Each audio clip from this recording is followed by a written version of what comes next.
Hello, new interns. Good afternoon and good night also if you're on Serena's time zone. So thank you for being here. Serena, thank you for being here, especially. First things first, how are you? I'm great. Thank you for having me, Sean. Okay, cool. That's good to hear. So Serena will be pretty much introduced by her own answers throughout the course of this interview because it is pretty extensive. But basically, she is a type of marketing intern, and the rest will be discussed.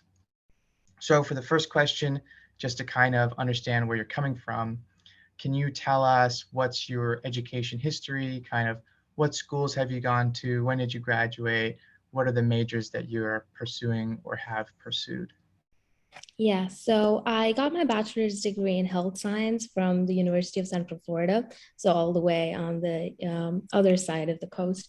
And then I got my master's in effective science. I'm getting my master's in effective science at San Francisco State.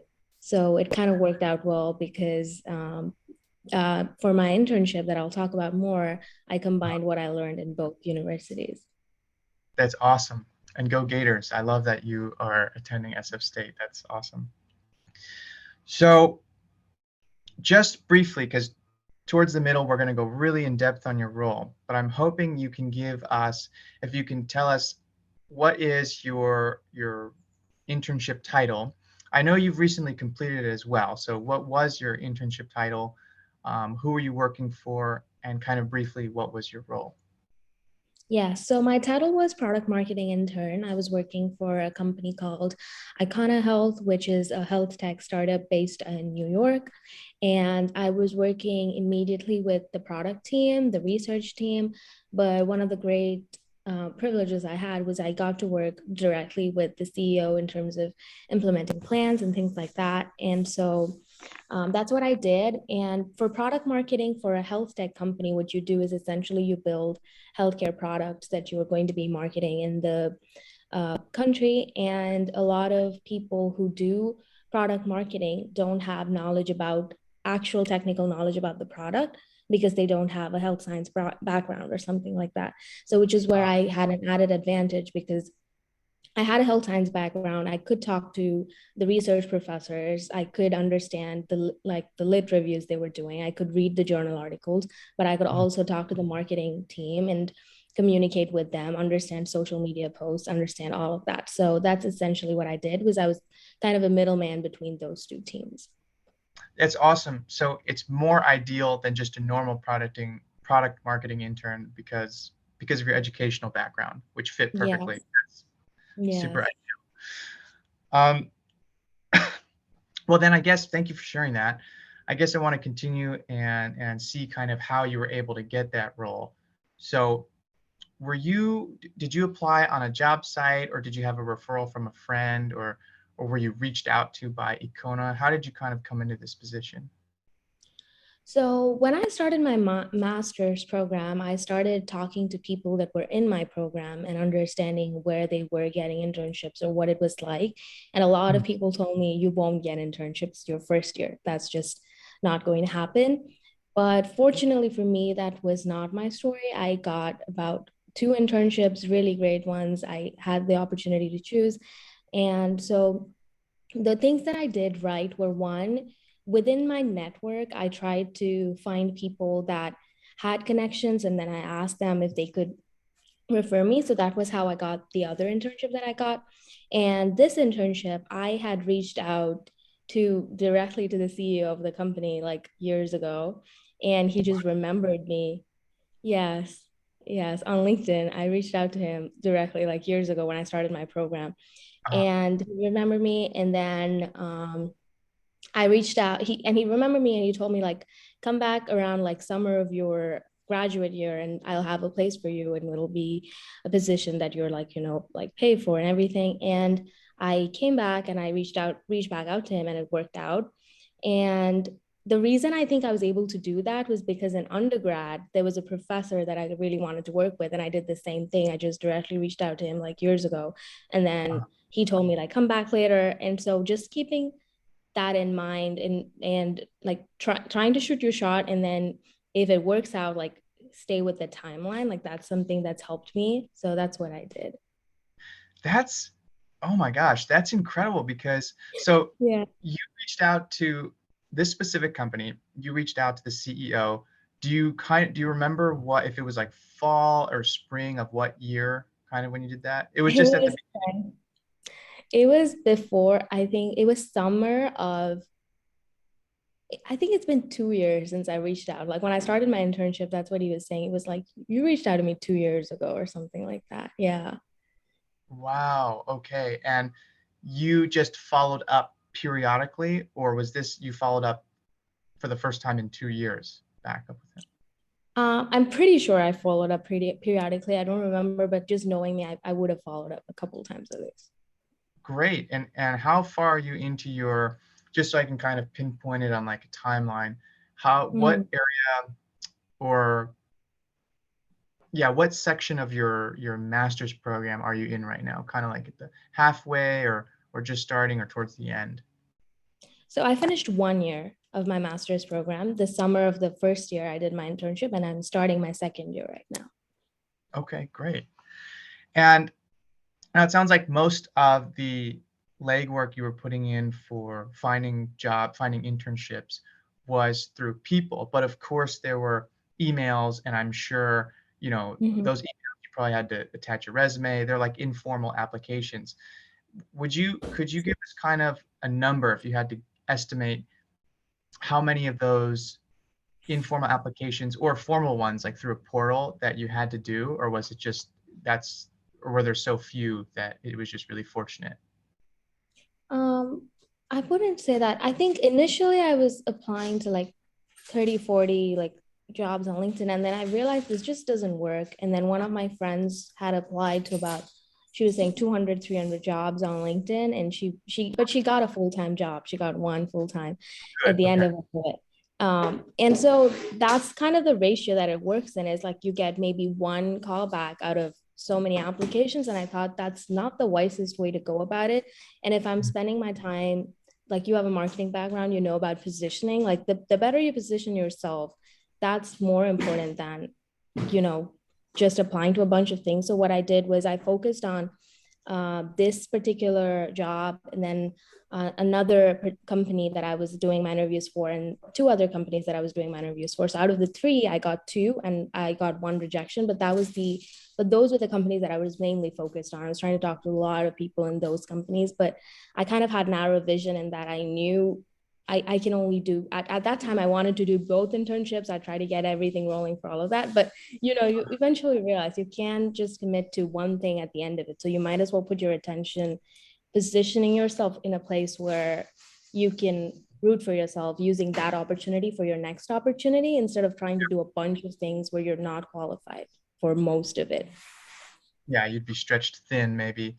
So you clearly networked, but for many of us, that word is really ambiguous because it can get thrown Yes. around a lot. But you actually did it. I'm hoping you can give us what were some of the actual things you did. So I know emailing, and I'm assuming cold emailing to people, but how did you decide? Was it, so for instance, let's say you were interested in IKONA, if I said that correctly. Um, Mm-hmm. did you reach out just to the CEO, or were there several other people? Um, how did you ask people for recommendations, or did you have any informational interviews? Kind of what were some of the things you did? I would have loved to have an informational interview. That's something I've done with other companies, but with IKONA, I did not do that because the person I had come to contact with was the CEO. So I assumed he's going to be busy. He's not going to give me some of his time to do an informational interview, especially at that time we were just strangers. And Sure. what I did was I reached out, and what I try to do is when I write or I reach out to somebody, communicate clearly why I want to work with that specific company or that specific person and why I'm a good fit in just two sentences. So they don't look at it and think what's going on, but two, three sentences and they know what I'm doing. Or like they know this girl's going to be a good fit. And that's something that's worked for me when it comes to like reaching out to people.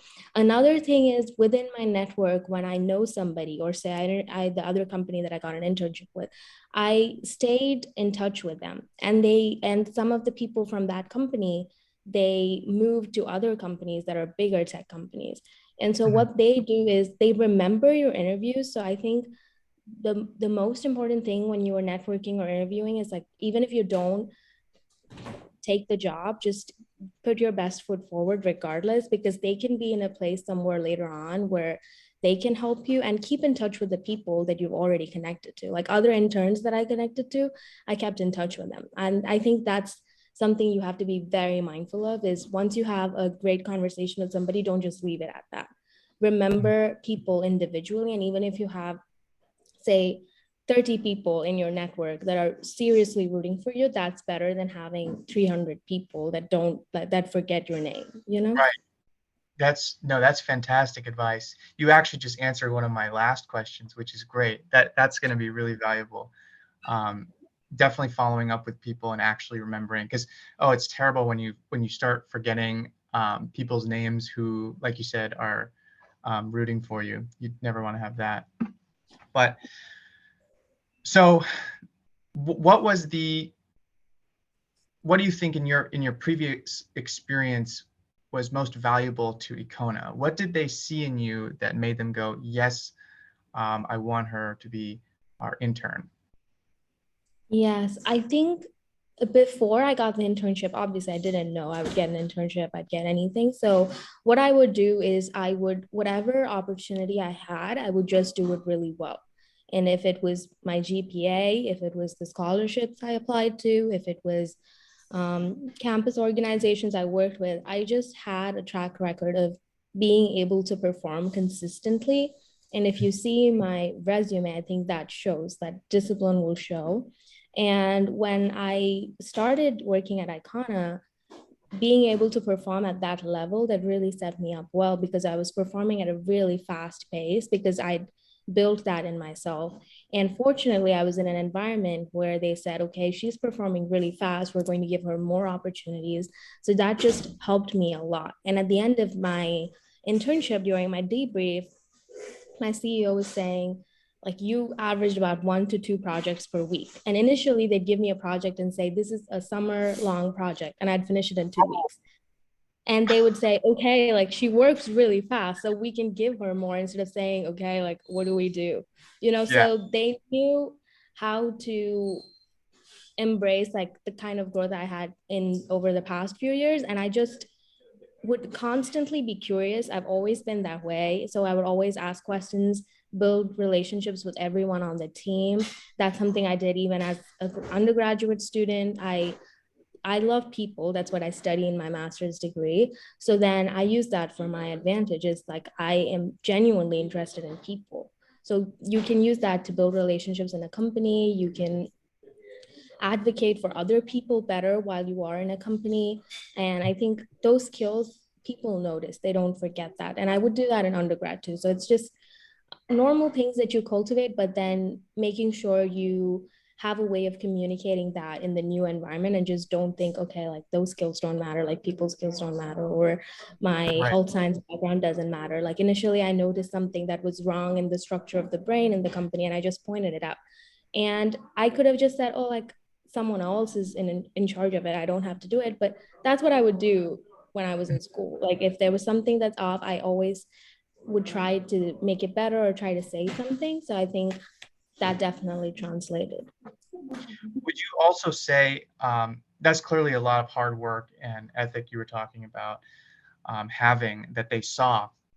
But in addition to that, do you think your personality, who you are, like your compatibility with their team, was a reason that they hired you as well, or was it only like we're hiring her based on skills, or what would you say, personality to experience ratio?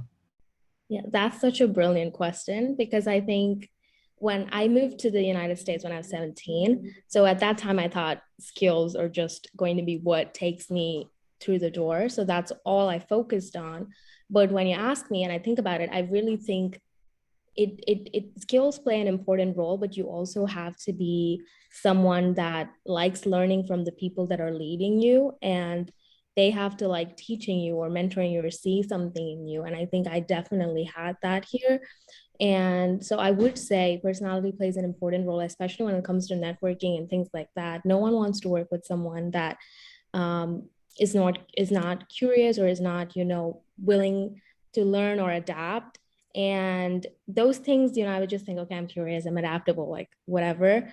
But every time, like every 2 weeks or every project I finish, my CEO or the team members that I work with, they would make it um, they were very intentional about validating those skills, because like all my life I've been doing school and this and that, so that's just a skill set that you can have, that anybody can replace.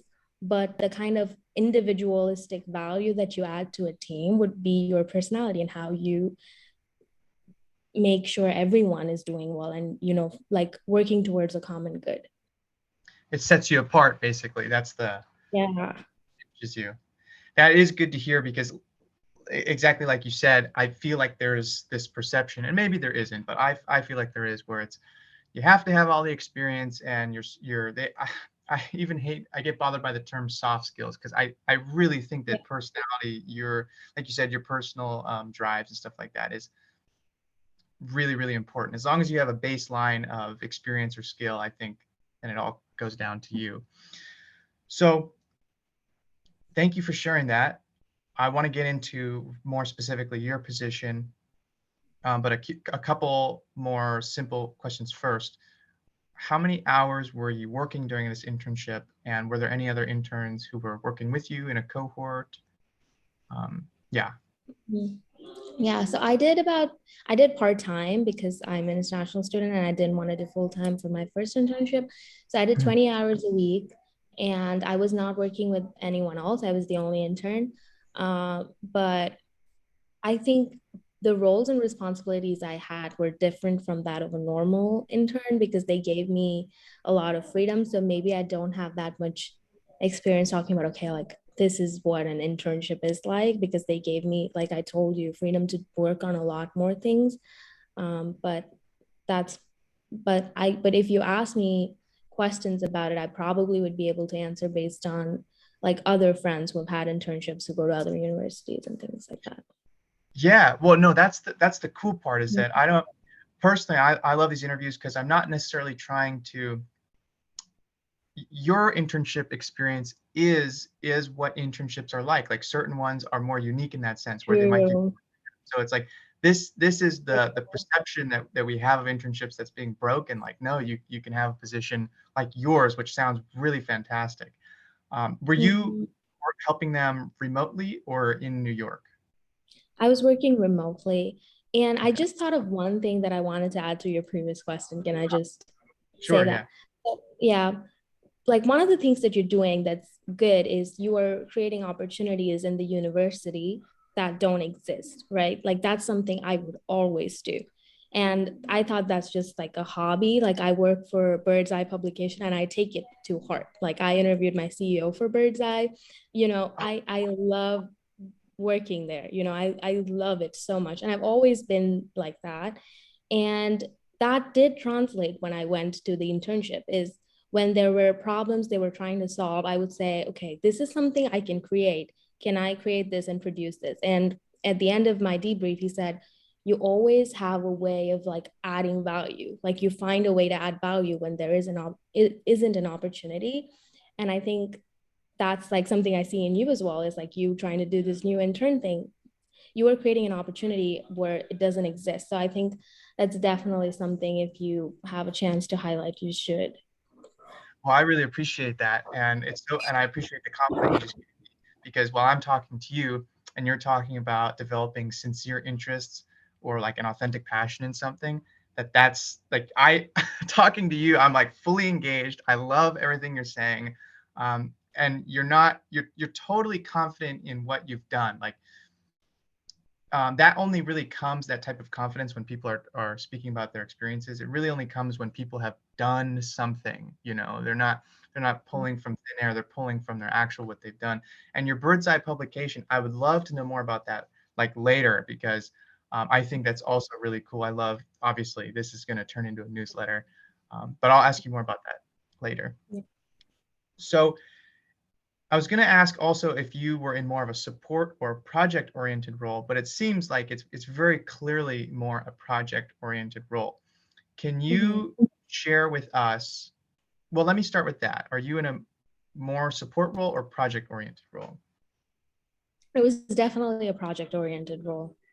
Okay. So could you maybe give an overview of, if you could describe what's some of the work you've done, maybe just describing several projects, not in super detail, because I want to focus in on Mhm. one of maybe your proudest projects or the most interesting Yeah. one after. But yeah, if you Yeah. could give us Okay. So I would do workflows. I would do um, like product marketing plans on say on Miro.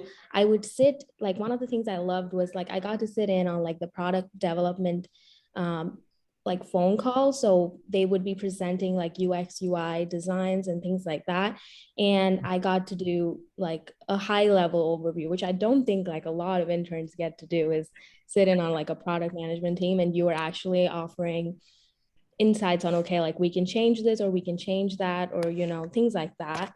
It's like uh, basically product management responsibilities, and those calls were at 7 a.m., but I would still go because I I genuinely enjoyed working here. uh, So that was really fun. But I think the most exciting project that I worked on was this idea that I had, that I told my CEO at the end. Okay, I had two ideas. So one was I told my CEO directly, I said, like, what if we have a way of measuring personal goals for everybody on the team? And that was just something that I came up with. And then he said, actually, that's a great idea. Let's do it.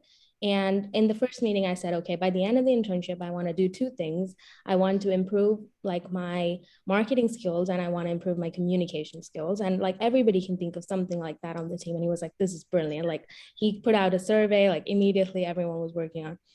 uh, And at the end of the internship, like he checked in with me and he said, how are you doing with that? And I said, marketing, I feel like I'm on like an 8, but communications, I think a 6. And he said, okay, so how are we going to fix that?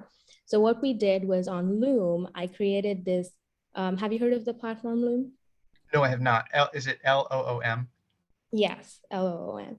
So what you do is you can create like templates or PowerPoints or whatever it is, and Loom, you can video record yourself presenting that template. So I said, Okay. usually I don't present or do things like that unless it's like directly talking to people or in a team. I haven't recorded myself doing that. So that would be a challenge for me to do that.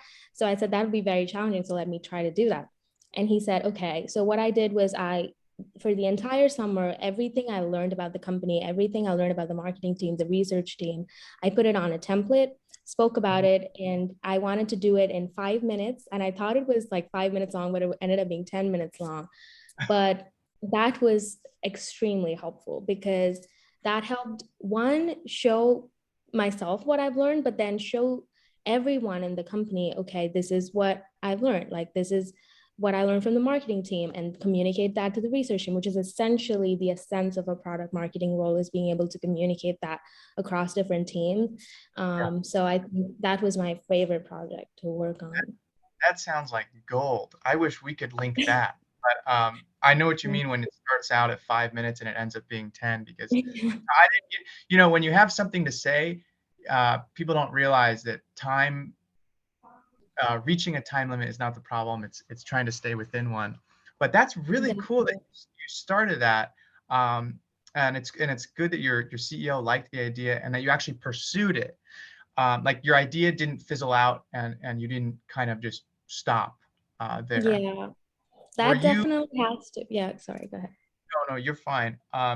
For the other people who answered the survey, was there anything? Were they able to kind of follow up with their things that they may have thought they were lacking in, or is that kind of up to them in the future? they were able to do it too. And it was an individual thing. So I only know about mine. And that's how Sure. I wanted it to be, is they talk about it to their managers. You don't want to talk to the whole company or whole team about what it is that you're working on, you Yeah. know. But you need to be accountable. So you need to have someone higher up that's saying, okay, like you told me that, so I'm keeping you accountable. So you created the survey actually went in place to where the they would have to talk with us, just someone higher up in confidentiality about that. Yeah. Wow.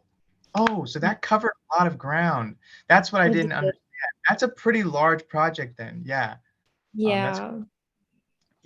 at the beginning when I first asked you about your role, you mentioned a lot of different things that all were interesting. You at the beginning you mentioned something about it wasn't Loom, but it was working with another type of software, and then also these meetings. And then there Mhm. was one other thing that you did. Could you was there? Can you also share with us maybe your role of um, in those meetings giving input and stuff like that? Can you just kind of say that one more time for us? Yeah, okay.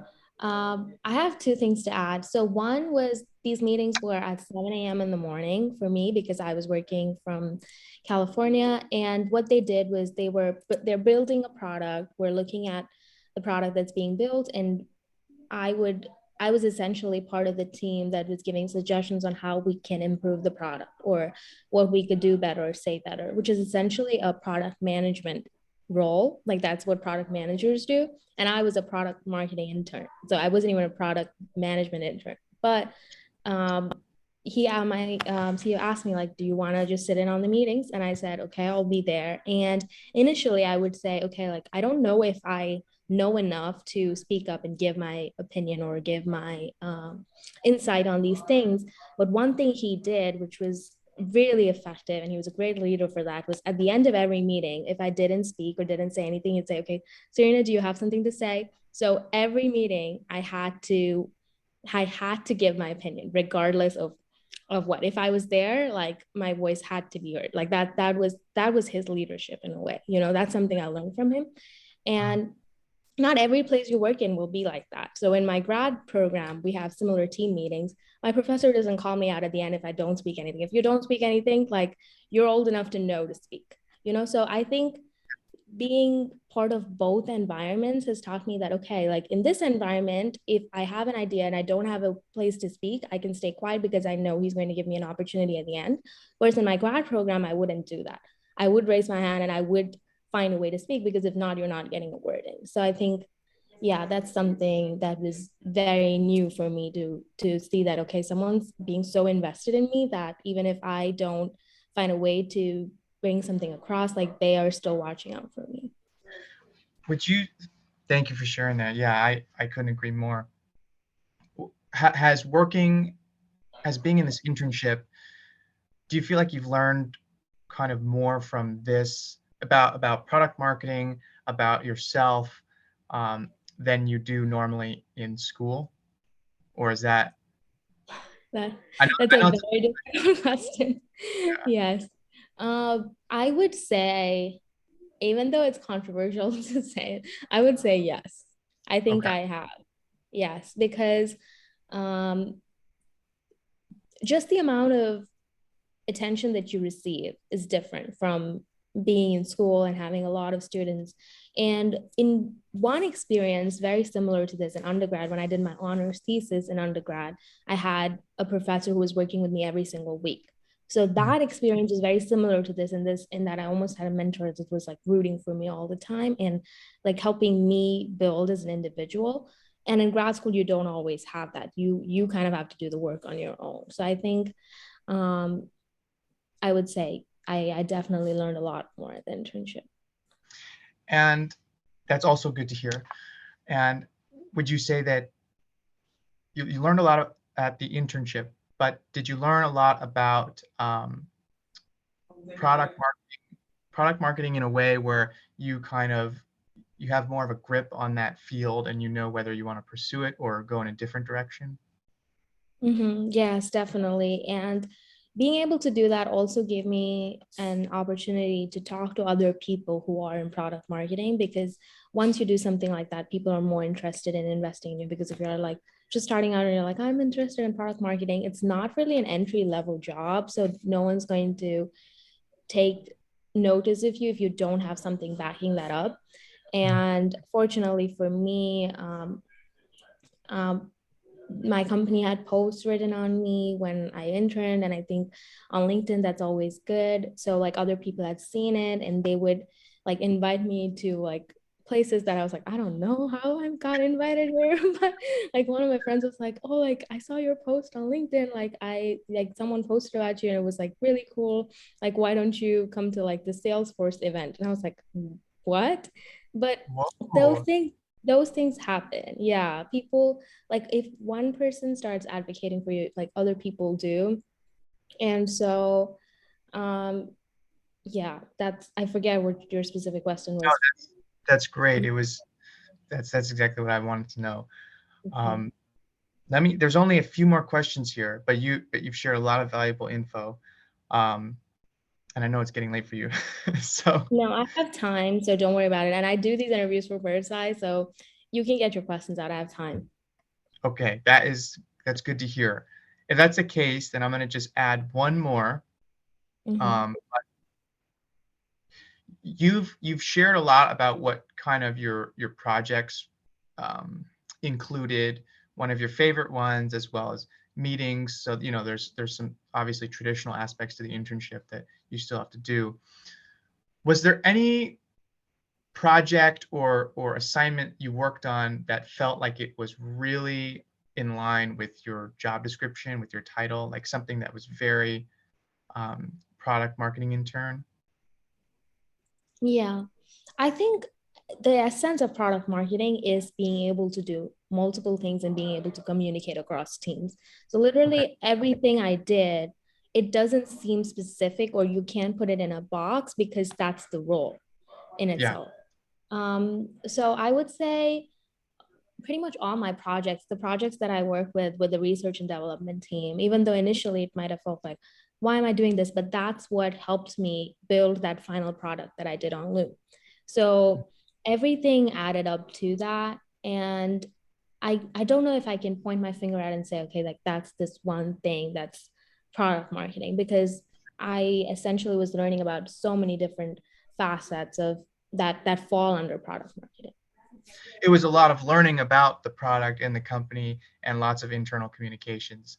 And then your final project is what I'm getting kind of. Yeah. Okay, cool. Good to know. I just want to like frame my mind around it. That's what I'm trying to do. As long as I can understand your role, then I'm sure anyone else who's watching or reading would be able to understand it too. Um, Mhm. let's see here. Would you say that the work at IKONA was easy, just at your level, or fairly challenging, or more commonly, was it a mixed bag? I would say it was just at my level. Okay, cool. That's always good. Mhm. And last question, if you have any quick advice, any meaningful advice for people who are trying to apply to similar internships and really internships in general, what would that be? I know you touched up on it earlier, but if you could kind of Yeah. recap. Yes, I have a lot because I also have a lot of friends who intern. So I Good. think there are many different ways to get an internship. And if you are going to go through LinkedIn, then you need to find specific people that are doing roles that are at your level before you reach out to people that can give you the job. So one thing I did before I was reaching out to like managers or people in higher positions of power was I would talk to the interns at those companies, look at how they did what they did, how they got where they got, and then learn from them and then go into the next step. When it comes to networking, I think that always helps. And then another thing was when you do these interviews and you start doing interviews, you do a lot of them. Take every interview seriously and listen to yourself when you're speaking, and listen to the compliments they give you too. And usually sometimes when people give you compliments, you think, wow, like that's something I'm good at. So like I don't need to focus on that. I need to focus on my weaknesses. But I think if someone validates or appreciates my curiosity or says, okay, like you said something funny in that interview, and like 2 weeks later he contacted me and he was like, I still can't get over that thing that you said that was funny. And he was the vice president of a company. So people don't treat like a lot of people in positions of power as normal people.